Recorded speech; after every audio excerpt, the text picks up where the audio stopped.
Hello, नमस्ते, खनी खम्मा, सत श्री अकाल। स्वागत है आपका मेरे पॉडकास्ट अपरा व्यक्ति में। आज फिर एक इत्तेफाक से मेरी इस हफ्ते की रचना पिछली कहानी से कुछ जुड़ी हुई बन गई। ऐसा मैंने चाहा नहीं था, क्योंकि सामाजिक टॉपिक्स पे मैं यूजुअली कम लिखती हूँ, मगर ना जाने कैसे मेरी लेखनी का एक हिस्सा बन गई। तो सुनिए और बताइए कि आपको ये कैसी लगी। कविता का शीर्षक है, तुमने क्या किया होता। यूं तो कहने को सब बहुत कुछ कहते हैं, यूं तो कहने को सब बहुत कुछ कहते हैं। हर वारदात के बाद एक मौन, एक हलचल होती है, और फिर सब चुप ही तो रहते हैं। कुछ गैरों पर उंगली उठाते हैं, तो कुछ उसके न बोल पाने की लाचारी और मजबूरी बताते हैं। एक हलचल तो होती है, मगर फिर सब चुप ही रहते हैं। कभी उसके किसी साये से डर को शर्म का पर्दा मान लेते हैं, कभी उसकी तेज नजरों को पर्दों में ढक देते हैं। कभी उसके पर कतरे जाते हैं, कभी उसे सामाजिक जंजालों से झकझोर दिया जाता है। ठीक इसी तरह हर वारदात के बाद एक मौन, एक हलचल होती है, और फिर सब चुप ही तो रहते हैं। जब भी कोई बात होती है, लोगों में एक चिंगारी तो दिखती है, मगर ना जाने कब वो कहीं बुझ जाती है। आज मैंने कोई बड़ा मामला नहीं पढ़ा, कुछ नया नहीं ही सुना। अभी भी अखबार टटोलूं तो मिल जाएगा आज भी वैसा ही कोई शर्मिंदगी और दरिंदगी का वाकया। मगर जब तक मीडिया उसे हवा नहीं देगी, न हमारी नजरें उधर होंगी, न हमारे आंसू किसी के लिए बहेंगे। तो आखिर क्या ही नया होगा। जैसे हम मौन थे, अभी भी वैसे चुप ही रहेंगे। मुझे नहीं पढ़ने लंबे भाषण और सरकार द्वारा दिए गए मुआवजे के लेख। मुझे नहीं पढ़ने लंबे भाषण और सरकार के द्वारा दिए मुआवजे के लेख, क्योंकि उसको पढ़ने वाले भी तो हलचल के बाद चुप ही रहते हैं।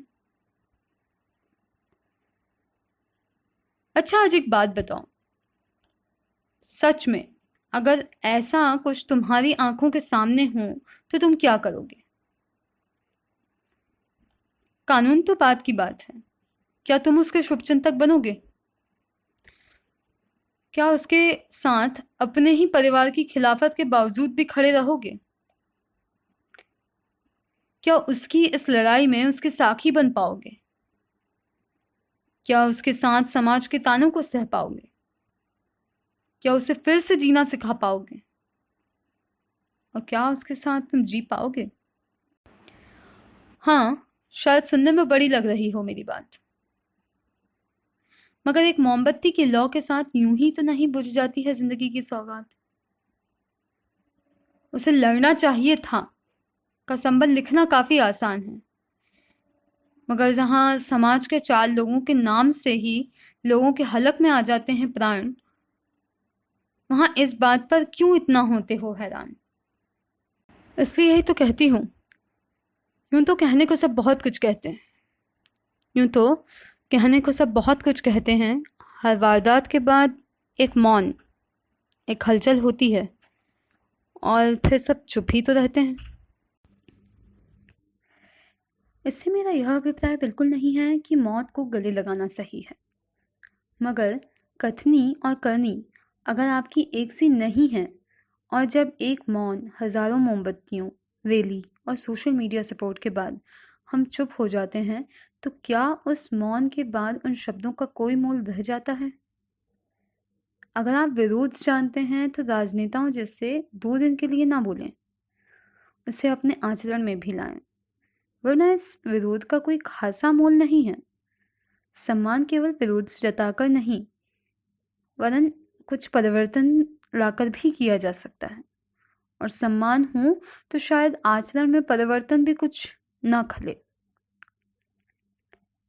कहने को सभी के मन में अपनी माँ बहनों के लिए, काफ़ी सम्मान है।